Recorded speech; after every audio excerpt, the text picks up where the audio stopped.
Machine learning এবং artificial intelligence কোর্সের lesson 3তে সকলকে স্বাগতম। ইতিমধ্যে লেসন 2তে আমরা শিখেছি কিভাবে লিনিয়ার রিগ্রেশন এবং কস্ট ফাংশন ডিফাইন করতে হয়।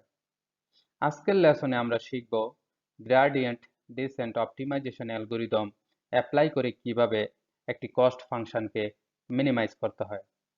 গ্রেডিয়েন্ট ডিসেন্ট একটি ওয়েল নোন অপটিমাইজেশন অ্যালগরিদম। কেবলমাত্র মেশিন লার্নিংই নয়, আরও অন্যান্য ইঞ্জিনিয়ারিং সেক্টরেও গ্রেডিয়েন্ট ডিসেন্ট অ্যালগরিদম ব্যাপক অ্যাপ্লাই করা হয়। সো গ্রেডিয়েন্ট ডিসেন্ট সম্বন্ধে আমাদের বিশদ ধারণা থাকাটা জরুরি।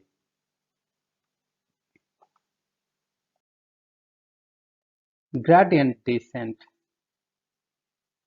অপটিমাইজেশন অ্যালগরিদমটি শুরু করার পূর্বে আমরা একটু লিনিয়ার রিগ্রেশন এবং কস্ট ফাংশন লেসনটি রিক্যাপ করে নিতে চাই। কস্ট ফাংশন হচ্ছে এমন একটি function that quantifies the error between predicted values and actual values. তাহলে ম্যাথমেটিক্যালি আমরা আমাদের কস্ট ফাংশনটিকে লিখতে পারি a function of w and b that defines a relation between predicted values and actual values. তাহলে আমাদের predicted values গুলো হচ্ছে আমাদের linear hypothesis value আর actual value হচ্ছে provided y value। তাহলে এই ফাংশনটিতে আমরা দেখতে পাচ্ছি a difference between predicted and actual values which ultimately indicate this error amount. So আমাদের গোল বা অবজেক্টিভ হচ্ছে minimize this cost function on which we will get the minimum value of w and b. So linear gradient descent algorithm apply করে আমরা এই cost ফাংশনটিকে minimise করতে পারবো। দেন আমরা পেয়ে যাব আমাদের কাঙ্ক্ষিত minimum value of w and b. So কেউ যদি আমরা লিনিয়ার রিগ্রেশন এবং কস্ট ফাংশন লেসনটি মিস করে থাকি তাহলে এই লিঙ্ক থেকে আমরা দেখে নিতে পারি। বোঝার সুবিধার্থে আমরা এখানে লিনিয়ার রিগ্রেশনের সিম্পলিফাইড ফর্মটি ইউজ করেছি। সো আমাদের লিনিয়ার রিগ্রেশন ফাংশনটি হচ্ছে function of w and x plus b। So এখানে আমরা b এর ভ্যালু ইকুয়াল টু 0 ধরেছি, তাহলে আমাদের অবজেক্টিভ ফাংশনটি দাঁড়ালো এই function of only w। So আমাদের টার্গেট হচ্ছে গ্রেডিয়েন্ট ডিসেন্ট অ্যাপ্লাই করে the minimum value of w obtain করা।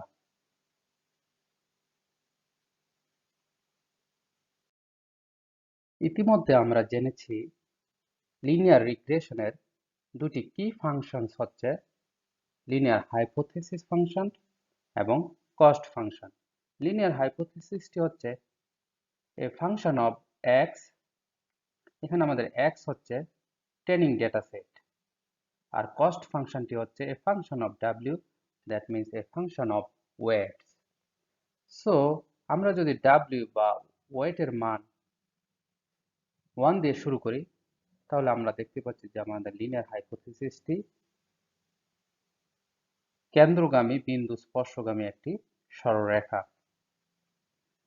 তাহলে w এর মান 1 বসিয়ে আমরা সহজেই আমাদের কস্ট ফাংশন ইকুয়েশন থেকে আমরা এরর ভ্যালুস গুলো ক্যালকুলেট করতে পারি, কারণ আমরা জানি কস্ট ফাংশন হচ্ছে that quantifies the error. So এখানে আমরা এই ফাংশনটিতে যদি এই ভ্যালুগুলো বসাই তাহলে আমরা সহজেই এরর ভ্যালুগুলো ক্যালকুলেট করতে পারি। এখানে আমরা দেখতে পাচ্ছি i equal to 1 to m। আমাদের এখানে m এর মান হচ্ছে 3, কারণ আমাদের 3টি ডেটা পয়েন্ট আছে।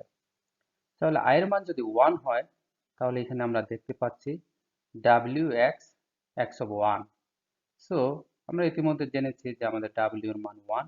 So x of 1 that means প্রথম ট্রেনিং ডেটা সেট, সো সেটা হচ্ছে 1। একইভাবে y of I, so that means প্রথম ফার্স্ট y ভ্যালু সেটাও হচ্ছে 1। তাহলে 1 multiplied with 1 minus 1 actually 0, so 0 square. একইভাবে এর মান যদি 2 হয়, w1 1ই থাকবে, সো সেকেন্ড এক্স ভ্যালু সেটা হচ্ছে 2। তো সেক্ষেত্রে আমাদের y of I, that means second y value সেটাও 2। So that means 1 multiplied 2 minus 2, that means the difference is also 0। একইভাবে I এর মান যদি 3 নেই তাহলে আমরাও পাবো 0। So 0 square plus 0 square plus 0 square, তো আমরা যদি অ্যাভারেজ নিই সেটা হচ্ছে 0। তাহলে আমরা কস্ট ফাংশন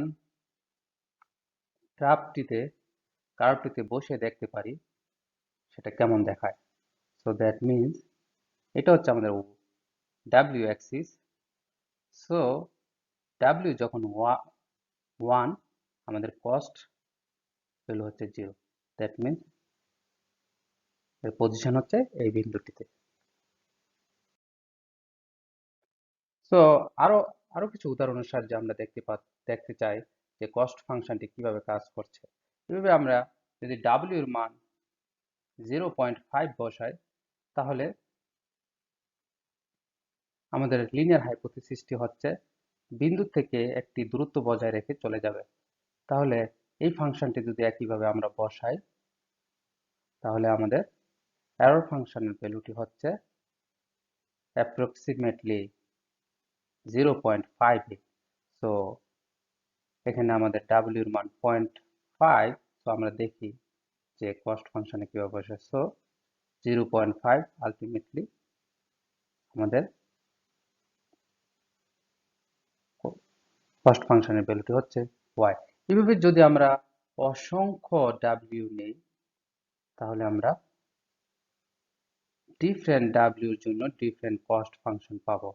সো 1.5 এর জন্য এই পজিশন, একইভাবে 2 এর জন্য এই পজিশন, একইভাবে 0 এর জন্য এই পজিশন, সো অন। সো আমাদের আলটিমেট কস্ট ফাংশনটি হচ্ছে এরকম একটি বল শেপ ফাংশন। তাহলে এই ফাংশনটি আমরা ইউটিলাইজ করব গ্রেডিয়েন্ট ডিসেন্ট অ্যালগরিদমে। সো আমরা খুবই একটি সুন্দর ইনটিউশন এখান থেকে কল্পনা করতে পারি যে আর বিভিন্ন ডাব্লিউর জন্য আমরা এরকম একটি বল শেপ কস্ট ফাংশন পাবো।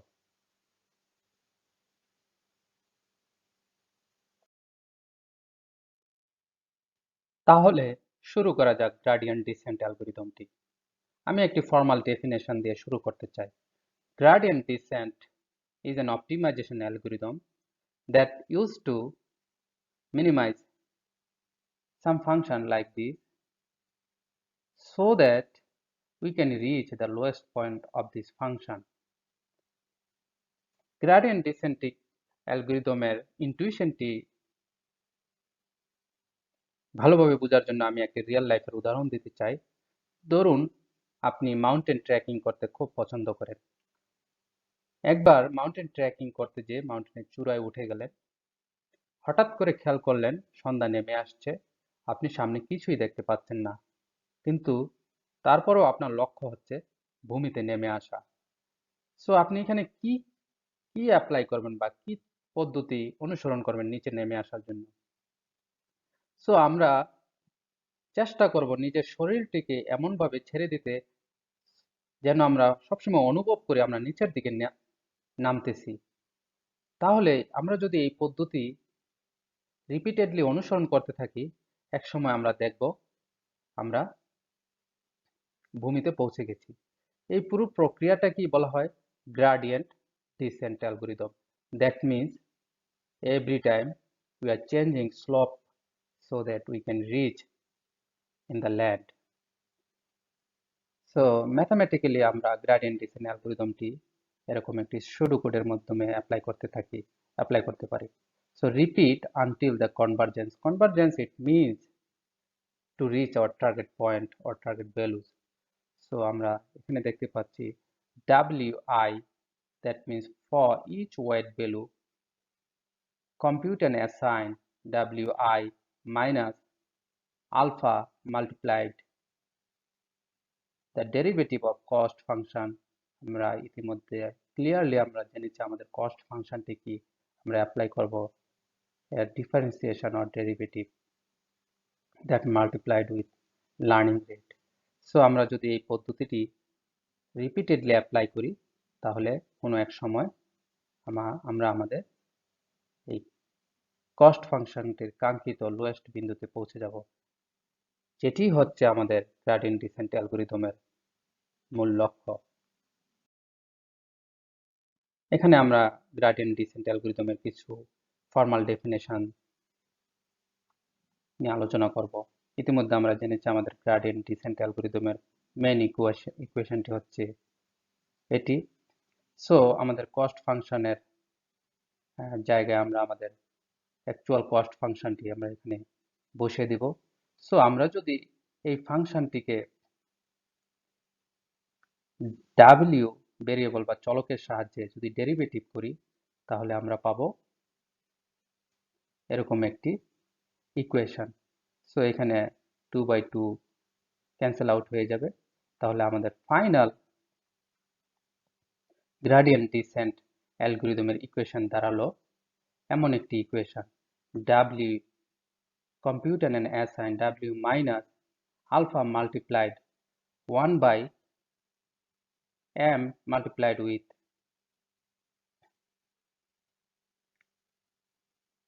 this difference between predicted and actual value multiplied with x.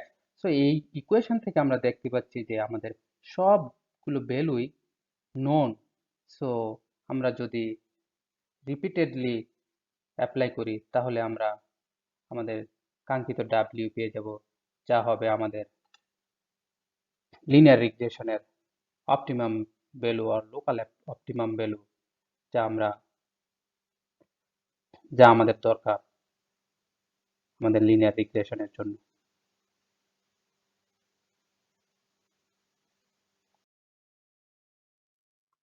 ইতিমধ্যে আমরা জেনেছি গ্রেডিয়েন্ট ডিসেন্ট অ্যালগরিদম কি এবং কিভাবে গ্রেডিয়েন্ট ডিসেন্ট অ্যালগরিদম একটি কস্ট ফাংশনকে মিনিমাইজ করে।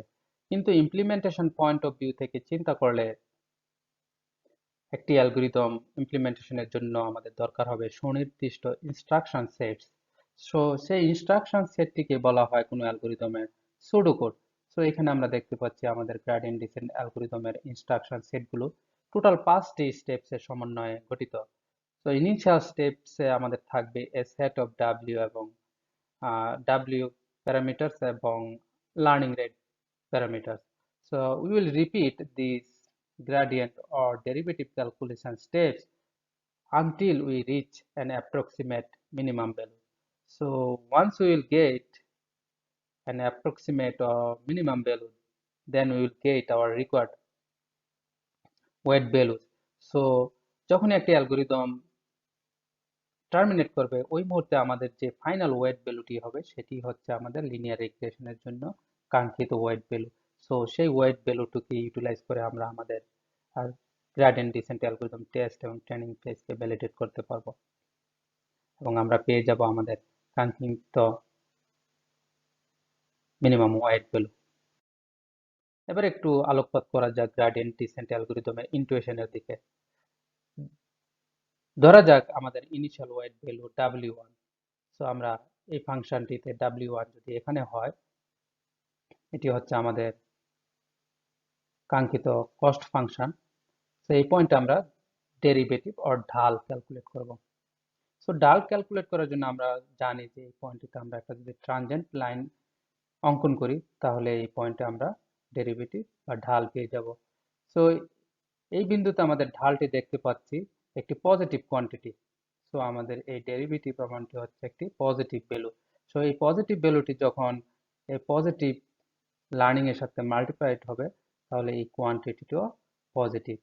তাহলে এই স্টেপটি আমরা দেখতে পাচ্ছি যে আমাদের W1 ভ্যালুটি চেঞ্জ হয়ে স্মলার ভ্যালুতে ইনিশিয়ালাইজ হবে। সো দ্যাট মিনস আমাদের ইনিশিয়াল W ভ্যালুটি রিডিউসড হয়ে এখানে চলে আসবে। এভাবে যদি রিপিটেডলি আমরা আমাদের গ্রেডিয়েন্ট ডিসেন্ট অ্যালগরিদমটি অ্যাপ্লাই করি, তাহলে আমরা দেখতে পাবো কোনো এক সময় আমরা এইভাবে অগ্রসর হতে থাকব। তাহলে আমরা আমাদের ফাইনাল এভাবে অগ্রসর হতে হতে আমরা ফাইনাল এবং মিনিমাম ওয়েট ভ্যালুতে পৌঁছে যাব, তখনই আমাদের অ্যালগরিদমটিকে টার্মিনেট করবে। এই পুরো প্রক্রিয়াটা কি, আমরা গ্রেডিয়েন্ট ডিসেন্ট অ্যালগরিদম কিভাবে একটি কস্ট ফাংশনকে মিনিমাইজ করে এবং কাঙ্ক্ষিত near optimum or optimum weight ভ্যালুটি অর্জন করে, তা আমরা এখান থেকে জানতে পারলাম। এবার আমি গ্রেডিয়েন্ট ডিসেন্ট অ্যালগরিদমের কিছু ইন্টারেস্টিং ফ্যাক্ট নিয়ে ডিসকাস করব। তো ইতিমধ্যে আমরা দেখতে পাচ্ছি এ হচ্ছে আমাদের গ্রেডিয়েন্ট ডিসেন্ট অ্যালগরিদমের মূল ইকুয়েশন। সো এই ইকুয়েশনটাতে একটি আমরা কনস্ট্যান্ট ফ্যাক্টর দেখতে পাচ্ছি, যেটাকে বলা হচ্ছে লার্নিং রেট। যদি এই লার্নিং রেটটি টু স্মল হয়, তাহলে আমাদের গ্রেডিয়েন্ট ডিসেন্ট অ্যালগরিদমটি কি আচরণ করবে। সো এক্ষেত্রে আমরা দেখতে পাচ্ছি যে লোকাল মিনিমা বা মিনিমাম ভ্যালুতে পৌঁছতে gradient descent algorithm need to many steps. So এই সিচুয়েশনটাকে বলা হয় gradient descent algorithm can be slow down. So এটাকে আমরা আবার এটাও বলতে পারি যে in this situation gradient descent algorithm is computationally complex, that means it needs too much computing power. On the other hand, যদি alpha is too large, তাহলে এই ক্ষেত্রে দেখা যাবে যে লোকাল মিনিমা ভ্যালুটাকে গ্রেডিয়েন্ট ডিসেন্ট অ্যালগরিদম ওভারশুট করতে পারে। দ্যাট মিনস কখনই হয়তো আমরা লোকাল মিনিমাতে পৌঁছতে পারবো না। এই সিচুয়েশনটাকে বলা হয় gradient descent algorithm can be failed to minimise or even diverge. So এখানে আমরা দেখতে পাচ্ছি দুটি interesting fact related to alpha. So appropriate alpha value selection is also very important to get good result from our gradient descent algorithm. So আমরা আমাদের gradient descent algorithm এর এই পয়েন্টগুলো নিয়ে রিসার্চ করতে পারি। সত্যি যদি আমরা ইমপ্রুভ করতে পারি, তাহলে হবে একটা novelty about gradient descent algorithm implementation. তো আমরা এই বিষয়গুলো নিয়ে হয়তো ভবিষ্যতে কাজ করতে পারবো। So another interesting fact about gradient descent, আমরা লাস্ট এক্সাম্পলগুলোতে দেখেছি আমাদের কস্ট ফাংশনটি একটি বল শেপ, বাট রিয়েল সিনারিওতে আমাদের cost function can be this kind of mountain shape. So that means several minimum value. So during our execution phase, যদি আমরা কখনো এই পয়েন্টটিতে পৌঁছে যাই আর আমরা যদি ঢাল বা স্লোপ ক্যালকুলেট করি, আমরা দেখতে পাচ্ছি এই বিন্দুটিতে এই ওয়েট ভ্যালুটিতে আমাদের স্লোপ হচ্ছে 0। দ্যাট মিনস আমাদের অ্যালগরিদমটি আর কনভার্জ করবে না। সো আমরা পেয়ে যাব আমাদের approximate minimum value. But apparently দৃশ্যত যদি আমরা এই কার্ভটিতে খেয়াল করি, তাহলে আমরা দেখতে পাবো যে গ্লোবাল মিনিমাম হচ্ছে এই পয়েন্টটি। তো এই পয়েন্টটি পৌঁছার আগে আমরা আমাদের অ্যালগরিদমটি টার্মিনেট করছে। এই সিচুয়েশনটাকে বলা হয় gradient descent an algorithm of local minima. So এখানেও আমরা একটি রিসার্চ পয়েন্ট ইন্ট্রোডিউস করতে পারি, কিভাবে লোকাল মিনিমাকে ওভারকাম করে আমরা গ্লোবাল মিনিমামেতে পৌঁছতে পারি। এই পয়েন্টগুলো মাথায় রেখে যদি আমরা আমাদের রিসার্চকে এনহ্যান্স করি, তাহলে আমরা গ্রেডিয়েন্ট ডিসেন্ট অ্যালগরিদমকে ইমপ্রুভ করতে পারবো। সো ইতিমধ্যে আমি গ্রেডিয়েন্ট ডিসেন্ট অ্যালগরিদম কি, কিভাবে কাজ করে এবং এর implementation point of view as well as different intuition এবং ফ্যাক্টস নিয়ে ডিসকাস করেছি। এই বিষয়গুলো যদি আপনারা মাথায় নিয়ে কাজ করেন, সত্যি গ্রেডিয়েন্ট ডিসেন্ট একটি এক্সেলেন্ট অ্যালগরিদম ফর অপটিমাইজেশন। ইতিমধ্যে আমরা গ্রেডিয়েন্ট ডিসেন্ট এবং লিনিয়ার রিগ্রেশন অ্যালগরিদম সম্বন্ধে ডিটেলে ধারণা পেয়েছি। সো ওই স্কিলগুলো ব্যবহার করে আমরা লিনিয়ার রিগ্রেশন প্রবলেমটিকে অতি সহজেই মাল্টিপল ভেরিয়েবলে এক্সটেন্ড করতে পারবো। কারণ আমাদের রিয়েল লাইফে এরকম অসংখ্য বস্তু আছে যা রিপ্রেজেন্ট করার জন্য আমাদের প্রয়োজন হবে মাল্টিপল ভেরিয়েবল। তো এখানে আমরা যদি দুটি ভেরিয়েবলের কথা চিন্তা করি, x1 এবং x2, তাহলে আমাদের হাইপোথিসিস ফাংশনটি হবে a function of x1 and x2। So আমরা ম্যাথমেটিক্যালি এটি সিম্পলিফাই করে লিখতে পারি দুটি ওয়েট ভেরিয়েবলের মাধ্যমে w এবং w2. So this is not different from a single variable linear regression.